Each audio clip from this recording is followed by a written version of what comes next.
இருக்கக்கூடிய அருமை தோழர் தமிழ்நாடு கம்யூனிஸ்ட் கட்சி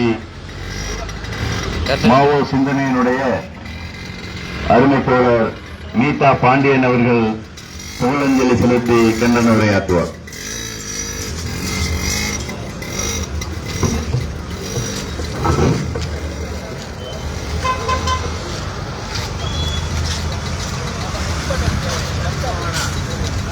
கம்யூனிஸ்ட போராடி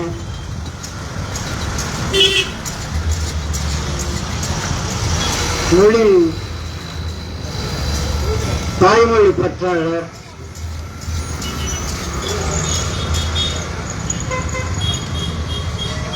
இந்திய கம்யூனிஸ்ட் கட்சி மார்க்சிஸ்ட் லெனினிஸ்ட் விடுதலை அமைப்பிலும்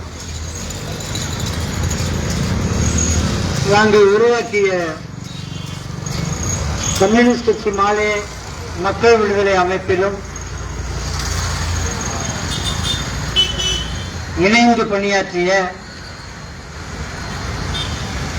1993 தொடங்கி இன்றைக்கு வரை இயங்கிக் கொண்டிருக்கிற ஒரு பண்பாட்டு மாற்றத்திற்கான தமிழக மக்கள் பண்பாட்டு கழகத்தினுடைய தொடர் செயல்பாடுகளிலே பங்கெடுத்த எங்களின் மூத்தவர் தோழர் அருள்மொழி அவர்களுக்கு முதலில் என்னுடைய செவ்வணக்கத்தை தெரிவித்துக் கொள்கிறேன். ஆலங்குடி அருள்மொழி என அவ்வப்பொழுது நாங்கள் கேலி செய்வோம். இல்லை இல்லை, நான் ஆலங்குடியோடு இல்லை, நான் வெளியெல்லாம் வரக்கூடியவன் சொல்லுவேன். இதுபோல ஆலங்குடியிலிருந்து கிளம்பிய ஒரு புரட்சிகர அரசியலுக்கு சொந்தக்காரர், அவருக்கான 2ஆம் ஆண்டு நினைவஞ்சலி கூட்டத்தை ஏற்பாடு செய்திருக்கிற தோழர்கள், மக்கள் விடுதலை முன்னணி அமைப்பைச் சேர்ந்த தோழர்கள், உங்கள் அனைவருக்கும் முதலில் என்னுடைய நன்றியை தெரிவித்துக் கொள்கிறேன். அவருடைய இறுதிப் பயணத்தில் கலந்து கொண்டது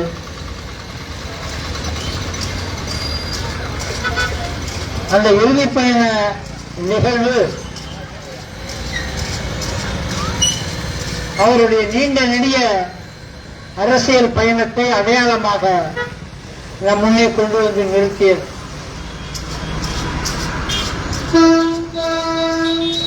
பெரும்பாலும் மாநில மட்டத்திலே இயங்கிக் கொண்டிருக்கிற தலைவர்களை மட்டுமே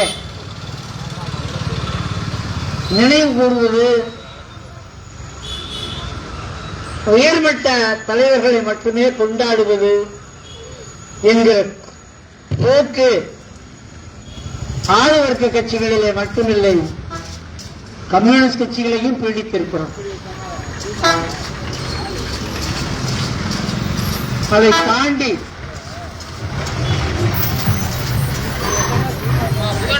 ஆலங்குடி முக்கியமான ஊர் தானே, ஆலங்குடி ஒரு சிறு நகரம் தானே, இந்த வட்டாரத்திலே அநேகமாக போல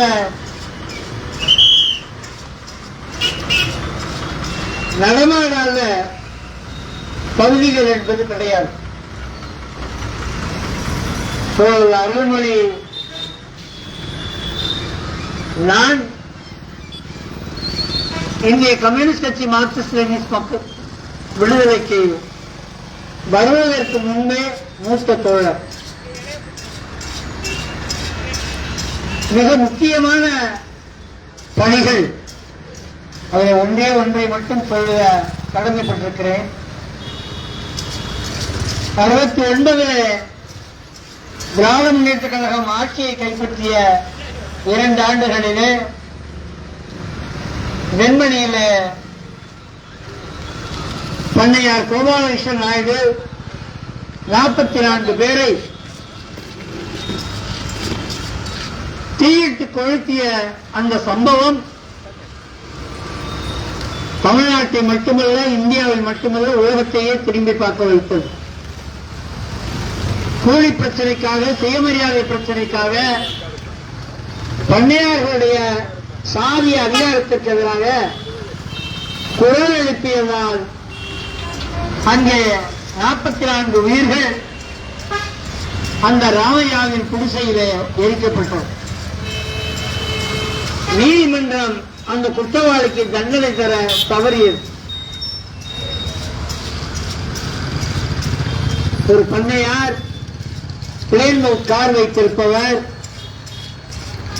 நெல் உற்பத்தியாளர் சங்கத்தினுடைய தலைவர், அவர் இந்த கொலைகளுக்கு காரணமாக இருக்க முடியாது என நீதிமன்றம் அவரை விடுதலை செய்தது.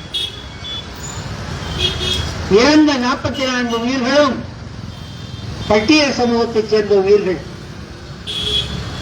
மார்க்சிஸ்ட் கம்யூனிஸ்ட் கட்சி முயற்சி செய்தது. அந்த பண்ணையார் நீதிமன்றத்திலே விடுவிக்கப்பட்டாலும் மக்கள் மன்றத்திலே விடுவிக்கப்படக்கூடாது என பல அமைப்புகள் முயற்சி செய்தார்கள். ஆனால் இந்திய கம்யூனிஸ்ட் கட்சி, மார்க்சிஸ்ட் லெனினிஸ்ட் விடுதலை அமைப்பினுடைய படைக்குழு, மக்களுக்கான படைக்குழு டிசம்பர் 25 நடந்த அந்த வெண்மணி படுகொலைக்கு பதில் சொன்னது டிசம்பர் 12ஆம் தேதி. கோபாலகிருஷ்ண நாயுடு பரவலான உழைக்கும் மக்கள் மத்தியில பார்வையில மக்களுக்காக பழிவாங்கப்பட்ட செய்தி என்பது உலகம் முழுவதும் பாராட்டப்பட்டது, கொண்டாடப்பட்டது. 44 பேரை உயிராக கொளுத்திய சோக சம்பவம் மட்டும் தமிழ்நாட்டுக்கு சொந்தமில்லை. அதை செய்தவனை பழிவாங்கிய வெற்றி வரலாறும் தமிழ்நாட்டுக்கு சொந்தமானது, கம்யூனிஸ்ட் கட்சிக்கு சொந்தமானது என்பது.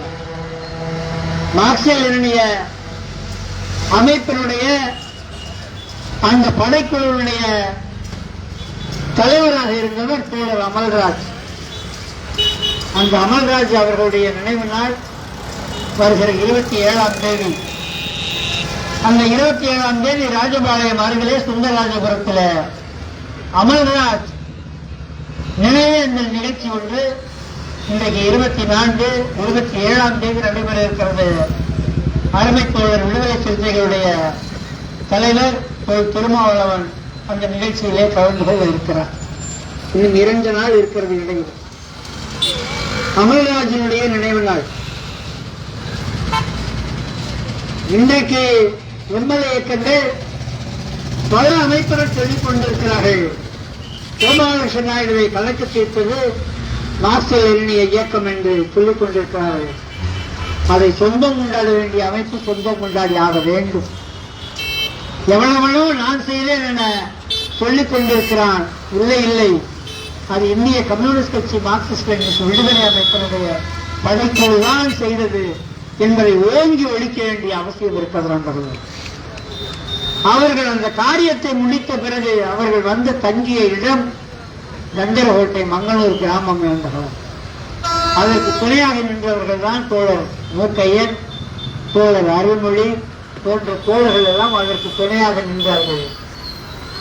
பலர் அதற்கு துணையாக நின்றவர்கள் காவல்துறையால் தாக்கப்பட்டார்கள், தண்டனைக்குள்ளாக்கப்பட்டார்கள். வழக்குகள்லாம் நடந்தது. அந்த வழக்குகள் இல்லாமல் போனது.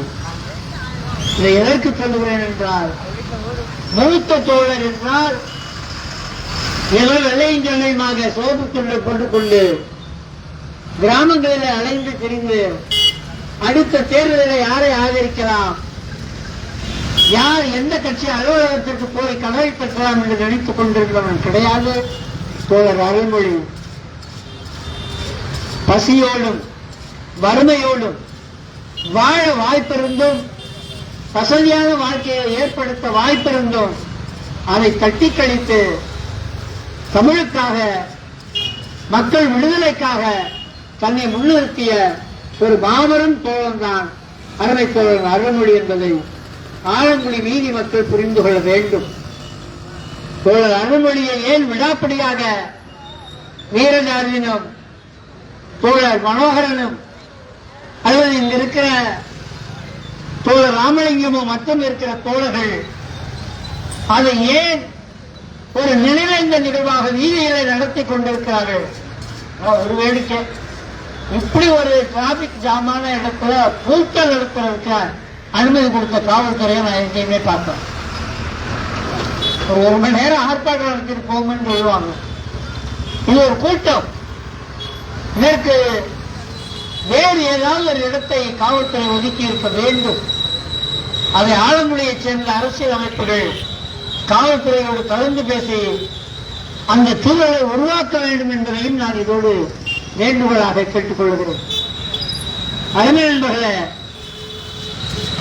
அரசியல் என்பது சம்பாதிப்பதற்கான வியாபாரமாக மாறிப்போய்விட்டது. முன்பெல்லாம் மக்களுக்கு பணியாற்ற வேண்டும் என்றால் அரசியலுக்கு வருவார்கள். அரசு அதிகாரம் அது மக்களுக்கான காரியங்களை செய்வதற்காக வருவார்கள்.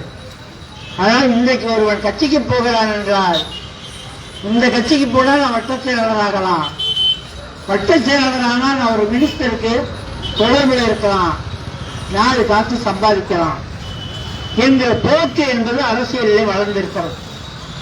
அரசியல் கட்சிகளும் கூட முன்பெல்லாம் கொடி கட்டுகிற ஒரு வாய்ப்பை கட்சி தொண்டனுக்கு கொடுப்பார்கள். யாரை டீ குடிக்கிற காசாவது அவன் கையில கொடுக்கப்படும்.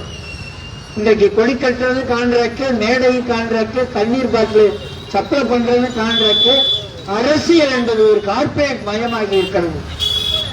ஆளுங்கட்சிகளாக மாறி மாறி வருபவர்கள் அரசியலை ஒரு கார்ப்பரேட் அரசியலாக மாறி இருக்கிறார்கள். ஒரு சட்டமன்ற தேர்தலில் போட்டியிடுகிறார் என்றால் நீ எத்தனை லட்சம் ரூபாய் செலவழிப்பாய் என்கிற கேள்வியோடுதான் ஒவ்வொரு கட்சியினுடைய நேர்காணலும் தொடங்குகிறது. கம்யூனிஸ்ட் கட்சிகளை தவிர கம்யூனிஸ்ட் கட்சியை நிற்கிற வேட்பாளர் மட்டும்தான் கை காசை செலவழிப்பது கிடையாது. இந்த தொகுதியில் சின்னத்துறை ஜெயித்திருக்கிறார், வெற்றி பெற்றிருக்கிறார் என்றால் மார்க்சிஸ்ட் கம்யூனிஸ்ட் கட்சி அவருக்கான தேர்தல் செலவை பார்த்துக் கொள்ளும். சட்டமன்றம் மூலமாக வருகிற குறைந்தபட்ச வரலாக இருந்தால் கட்சிக்கு ஒப்படைத்து கட்சி கொடுக்கிற முன்னேற அந்த ஊதியம் இருக்கிற அலவன்ஸ் அதை வாங்கி இயங்குபவன் தான் கம்யூனிஸ்ட் கட்சிக்காரர். ஆனால் ஆளுவர்க்க கட்சிகள் ஒரு ஊழியன் நாமினேஷனுக்கான மனு செய்கிறார் என்றால் அவரிடம் கேட்கிற முதல் கேள்வி, பந்தரவட்டம் தொகுதியில் நீ போட்டி போடுகிறாய் என்றால் நீ எவ்வளவு ரூபாய் செலவழிப்பாய்? இந்த தொகுதிக்கு மட்டும் செலவழிப்பையா இல்ல அடுத்த தொகுதிக்கும் செலவழிக்கிற வாய்ப்பு இருக்கா என்று கேட்பதுதான் இன்றைக்கு அரசியலாக மாறியிருக்கிறது. தேர்தல் அரசியலாக மாறியிருக்கிறது. மக்களையும் எப்படி மாற்றி இருக்கிறார்கள்? போன தேர்தலில் 2000 ரூபாய் கொடுத்தீங்க, இந்த தேர்தலில் எவ்வளவு ரூபாய் கொடுத்தீங்க என்று கேட்பவர்களாக மக்களையும் மாற்றியிருக்கிறார்கள். ஆகத்தான் சதவிகளை அமர்ந்து கொள்ளையடிப்பதோடு நிற்காமல் மக்களுக்கும் காசு கொடுத்து மக்களை கரப்ட் செய்கிற, ஊழல் மயப்படுத்துகிற ஒரு காரியத்தை இந்தியா முழுவதும் இருக்கிற அரசியல், தமிழ்நாட்டு அரசியல் உட்பட மக்களை சீரழித்திருக்கிறது. போராடுவதற்கு முன்வருகிற மக்கள் நெருக்கடியான பிரச்சனையாக இருந்தால் அவர்கள் போராட்ட களத்திற்கு வருகிறார்கள். இங்கே மார்க்சிஸ்ட் கம்யூனிஸ்ட் கட்சியினுடைய தோழர் ரங்கசாமி அவர்கள் சொன்னது போல, உங்களுடைய பிரச்சனைக்கு உங்களை அழைக்கிறோம், நீங்கள் வராமல் இருந்தீர்களே ஆனால் வாழ்க்கையில் இறுதியிலே நெருக்கடியை சந்திப்பீர்கள் என எப்படி எச்சரிக்கையாக சொன்னாரோ அதை போல ஏதோ 100 நாள் வேலையாவது கிடைச்சுக்கிட்டு இருந்துச்சு. கிட்டத்தட்ட 20 ஆண்டுகள் இடதுசாரி கம்யூனிஸ்ட் கட்சி தொழிற்சங்கங்கள் கோரிக்கை வைத்து போராடினார்கள். என்ன போராட்டம்? வருடத்திற்கு 100 நாளாவது வேலை வேண்டும் விவசாய தொழிலாளிக்கு. அப்படி கிடைப்பது கிடையாது.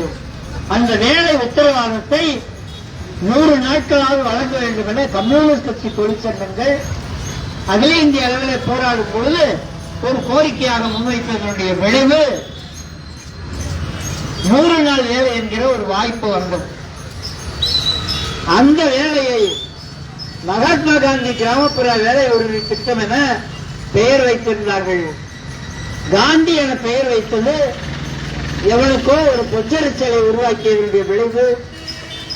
மோடி அரசு காந்தி மகாத்மா காந்தி என்கிற பெயரை தூக்கி எறிந்துவிட்டு இந்தியில ஏதோ ஒரு பெயரை வச்சிருக்கான். அதற்கான நிதியை ஒதுக்காமல் 125 நாள் ஒதுக்குறது ஒரு டிராமா போட்டிருக்கான். அது கிராமப்புற மக்கள் விவசாயத்தை நட்ட விவசாயமாக சந்திக்கிற கிராமப்புற மக்கள் அந்த 100 நாள் வேலையாவது கிடைத்தது என்னுடைய பேங்க் அக்கவுண்ட்ல காசு வந்து விழுந்த அதையும் கெடுத்து குடித்தவராக்குவதற்கு இந்திய ஒன்றிய அரசு அந்த 100 நாள் வேலை திட்டத்தை கபலீகரம் செய்திருக்கிறது. அதற்கு எதிராக போராடுவதற்கு கம்யூனிஸ்ட் கட்சிகள் தயாராக இருக்கிறது. மக்கள் அந்த போராட்ட காலத்தை சந்திக்க வேண்டும். இது தேர்தல் காலம். இந்த தேர்தல் காலத்தில் இந்த கட்சிக்கு ஓட்டு போடுவதா அந்த கட்சிக்கு ஓட்டு போடுவதா என்ற விவாதங்கள் ஒரு பக்கம் நடந்து கொண்டிருந்தாலும் நாங்கள் இந்த கூட்டத்தின் மூலமாக கேட்டுக்கொள்வது எந்த கட்சிக்கு ஓட்டு போடக்கூடாது என்பது தெளிவாக இருங்கள் என வாக்காளர்களை பொதுமக்களை கேட்டுக்கொள்கிறோம். இந்த நாட்டையே இந்த நாட்டினுடைய பல்வேறு மொழிகளை பல்வேறு இனங்களை பல்வேறு மதங்களை அவருடைய உரிமையை பறிக்கிற செயலை 2014 முதல் பாசிச மோடி அரசு செய்து கொண்டிருக்கிறோம். இந்தியாவை அதானிக்கும் அம்பானிக்கும் ஒருபுறம், மறுபுறம் வெளிநாட்டில் அமெரிக்காவில் இருக்கிற ட்ரம்ப் இந்தியாவில் நீ எங்க எப்படி நம்ம வீட்டுக்கு ஒருத்தன் வந்து நீ வீதியில இந்த கடையில தான் பலசரக்கு வாங்கணும், இந்த கடையில தான் டிஃபன் வாங்கணும், இந்த கடையில தான் மண்ணெண்ணெய் வாங்கணும்னு நம்ம வீட்டு கதவை திட்டி அதிகாரமா சொன்னா செருப்ப கழட்டி அடிப்போம். நம்ம எல்லாம் நீ யாரா சொல்றதுக்கு, எனக்கு என்ன கடையில பிடிக்குதோ அங்க வாங்கிட்டு போடாது என்னன்னு. ஆனால் அமெரிக்க அதிபராக இருக்கிற ட்ரம்ப் இந்தியாவை பார்த்து சொல்லுகிறார், நீ இந்த நாட்டுக்கு தேவையான எண்ணெயை ரஷ்யாவிடம் வாங்கக்கூடாது. நான் கைப்பற்றி இருக்கிற, நான் தலையிட்டு ஆக்கிரமித்திருக்கிற ஒரு நாட்டிடம் தான் நீ வாங்க வேண்டும், ரஷ்யாவிடம் வாங்கக்கூடாது என்கிறான். கையையும் வாயையும் பொத்திக்கிட்டு மோடி அமைதியாக உட்கார்ந்திருக்கிறான். அங்கிருந்து சொல்லுகிறான், நான் சொல்வதையெல்லாம் மோடி கேட்டுக்கிட்டாரு. மாப்பிள்ள மோடி நான் என்ன சொல்லாலும் கேட்டுக்குவாரு என ட்ரம்ப் அறிக்கை விடுகிறான்.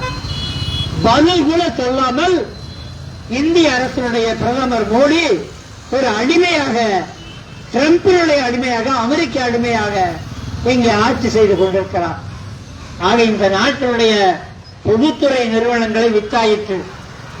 இந்த நாட்டினுடைய சாலை முழுவதும் டோல்கேட் என்ற பெயரிலே கொள்ளையடிப்பது என்பது தொடர்ந்து கொண்டே இருக்கிறது. இந்த நாட்டினுடைய கிராமப்புற வளங்கள் கொள்ளையடிக்கப்படுகிறது. நீங்கள் மதுரைகளை பார்த்திருக்கலாம். 38,500 ஏக்கர் ஜங்ஷன் திட்டம், சுரங்க திட்டத்தை உருவாக்குவதற்காக மோடி அரசு தூத்துக்குடியினுடைய அந்த வேதாந்தா நிறுவனத்திற்கு மதுரை மேலூர் வட்டாரத்தில் ஜங்ஷன் திட்டம் 38,500 ஏக்கர். இங்கிருந்து நீங்கள் மதுரைக்கு போவர்கள் மேலூரை தாண்டித்தான் போக வேண்டும். அதன் முதல் கட்டமாக 5000 ஏக்கர் ஏலம் விடப்பட்டது வேதாந்தா நிறுவனத்திற்கு. அதற்கு எதிராக கிராமப்புற மக்கள் கிளர்ந்தெழுந்து போராடினார்கள். லட்சக்கணக்கான பேர் மேலூரில் இருந்து மதுரைக்கு நடைபயணமாக சென்று வேறு வழி இல்லாமல் மோடி அரசு அந்த 5000 ஏக்கர் ஏலத்தை திரும்ப பெற்றது. இல்லைன்னா தமிழ்நாட்டில் ஏற்கனவே கால் வைக்க முடியாத மோடி நிரந்தரமாக கால் வைக்க முடியாமல் போய்விடும் என்பதால் அந்த 5000 ஏக்கர் ஏலத்தை திரும்ப பெற்றார். ஆனால் இன்னும் 38,500 ஏக்கர் அந்த ஜங்ஷன் திட்டம் ரத்து செய்யப்படவில்லை. நண்பர்களே, ஒரு பக்கம் அழகர்கோவில்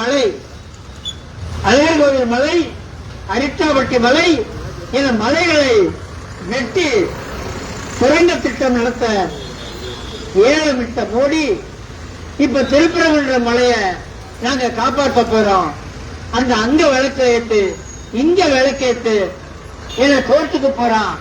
கோர்ட்ல 2 RSS கார உட்கார்ந்துகிட்டு எவன் போய் மனு கொடுத்தாலும் அதை உத்தரவாக தீர்ப்பாக அளிக்கிறார்.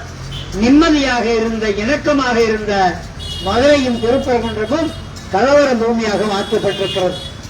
வருகிற தேர்தலில் திருப்பரங்குன்றத்தை ஒரு ட்ரம் கார்டாக திமுக கூட்டணிக்கு எதிராக பயன்படுத்துவதற்கு பாஜக கூட்டணி, பாஜக அதிமுக கலவாணி கூட்டணி ஒரு கலவர திட்டத்தை உருவாக்கி இருக்கிறார். அது தேர்தலுக்கு பயன்படுத்துவதற்கு.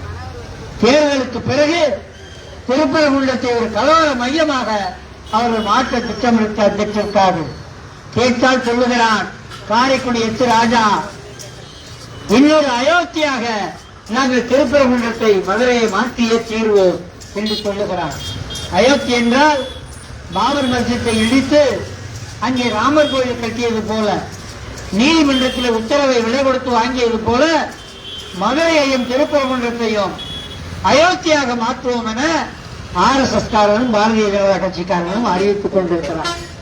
ஆக நிம்மதியாக இருக்கிற தமிழ்நாட்டை, மன நல்லிணக்க மரபு இருக்கிறது.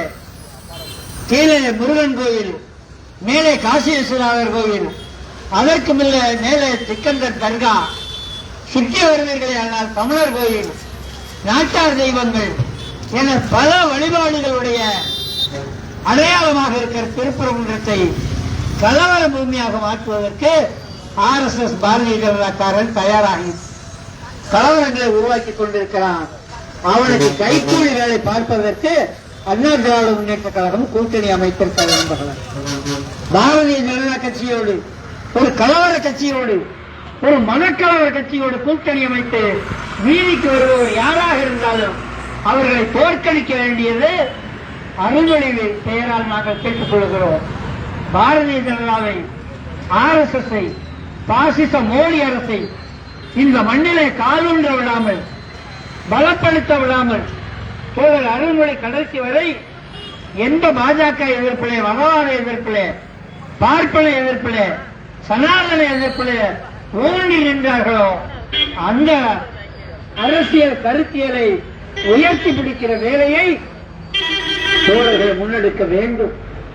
இந்த தொகுதியோ எந்த தொகுதியோ நீங்கள் யாரை வெற்றி பெற செய்வது என்பது, யாரை ஆதரிப்பது என்பது உங்கள் கட்சியினுடைய நிலைப்பாடாக இருக்கட்டும். ஆனால் யார் வெற்றி பெறக்கூடாது, யார் இந்த மண்ணில எந்த பாஜகவோடு கூட்டணி அமைந்திருக்கிறாரோ அவர்கள் இந்த மண்ணிலே வெற்றி பெறக்கூடாது என்பதிலே தெளிவாக இருங்கள் என்ற வேண்டுகோளையும் வைத்து அடிமட்டத்திலே வேலை செய்வோம். நெடுவாசலாக இருக்கலாம், கதிராமங்கலமாக இருக்கலாம், அல்லது மீத்தேன் ஹைட்ரோகார்பன் போராட்டங்களாக இருக்கலாம். அனைத்து போராட்டங்களிலும் முன்னே நின்ற ஒரு தோழன் அருள்மொழி. அவர் சொல்வார், நான் ஒன்றும் முழுமையா செஞ்சதில்லை, போராட்ட களத்தில் மற்றவங்களோடு நானும் நின்றிருக்கேன், அவ்வளவுதான். யானைமலை மதுரைக்கு நுழையும் பொழுது யானைமலை இன்றைக்கு நிற்குதுன்னா எங்க தோழர் பாண்டியன் தான் காரணம்னு கூட்டத்தில், எங்க கூட்டத்தில் வந்து கட்சி கூட்டத்தில் பேசுவார். நான் சொல்லுவேன், ஏங்க பேரை கெடுக்கிறீங்க, ஒத்தக்கடையில் இருக்கிற அவ்வளவு பேர் நின்றாங்க, நானும் ஒரு ஆளா நின்ன போராட்ட காலத்தில். என்ன தலைமை, எங்க போய் நின்னாலும் தலைமை மட்டத்தில் நிற்கிறோம். அதனால நான் நிறுத்தினேன்னு சொல்லாதீங்க. அன்னைக்கு அழகிரிக்கு எதிராக ஒத்தக்கடையை சுற்றி இருக்கிற விவசாயிகள் நிறுத்தினார்கள் என்பதை புரிந்து கொள்ள வேண்டும் நண்பர்கள்.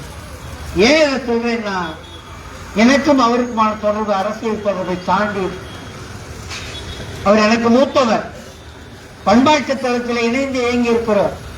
இங்கே தோழர்கள் சொன்னது போல அவரோடு கொஞ்சி விளையாடிய காலமும் உண்டு, அவரை கடிச்சு விளையாடிய காலமும் உண்டு. எங்களோடு அவர் மிக மகிழ்ச்சியாக இணைந்து இயங்கிய காலம் உண்டு. பிரச்சனைகளுக்கு சண்டை அடித்துக் கொள்வோம். மக்கள் விடுதலை, கம்யூனிஸ்ட் கட்சி மாலை மக்கள் விடுதலையை தொடங்கும் பொழுது புதுக்கோட்டை மாவட்ட செயலாளர் அருள்மொழி, அதற்கு செயலாளர் நான், மாநில செயலாளர் நான். அதற்கு பிறகு அசம்பாவிதமாக அவர் வெளியேற வேண்டிய நிலை ஏற்பட்டது. வெளியேறினாலும் நான் மக்கள் விடுதலையை கையில் எடுத்துக்கிட்டு மக்கள் விடுதலை முன்னணியும் தான் வைப்பேன் என ஒரு அமைப்பை உருவாக்கினோம். கம்யூனிஸ்ட் கட்சிகளுக்குள்ளே குறும்புவாதம் என்பது குடிகொண்டிருக்கிறோம். எப்படி ஆளுவர்க்க கட்சிகள் இருக்கிறதோ RSS காரனிடமிருந்து கம்யூனிஸ்ட் கட்சிகள் கற்றுக்கொள்ள வேண்டும்.